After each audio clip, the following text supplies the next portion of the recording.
ఊర్లో మీకు ఒక్కిల్లేనా ఇంకా ఏమైనా ఇల్లులు ఉన్నాయా?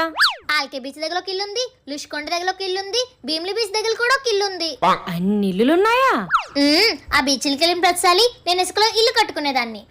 నేను అడిగింది ఇసుకతో కట్టుకునే ఇల్లుల కోసం కాదు, ఇటుక సిమెంట్ తో కట్టుకునే ఇల్లుల కోసం. అలాంటివి ఎట్లా ఏవమ్మగాలు? ఇలా ఏదో ఒక సోదేసి ఇంట్లో పని అంతా తప్పించుకుంటున్నావు. అసలు నేను నీకు పని మనిషినో నువ్వు నాకు పని మనిషివో అర్థం కావట్లేదు సీత. ఇప్పుడు ఏం చేయాలి చెప్పండి? మొన్నే ఇక్కడ మందార మొక్క నాటాను.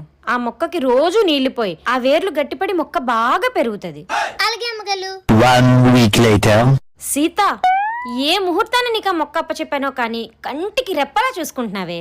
చూసుకుంటున్నాను గాని మొక్క పెరగట్లేదు, లోపల ఉన్న వేళ్ళు గట్టి పడట్లేదు అమ్మగాలు. లోపల వేర్లు గట్టిపడలేదని దీనికెలా తెలుసు? వేర్లు గట్టిపడలేదని నీకెలా తెలుసే? రోజు పీకి చూస్తున్నాను కదా అమ్మగాలు. నీ పెంట మొహాన్ని తీసుకెళ్లి పెంట్ హౌస్ లో పెట్ట.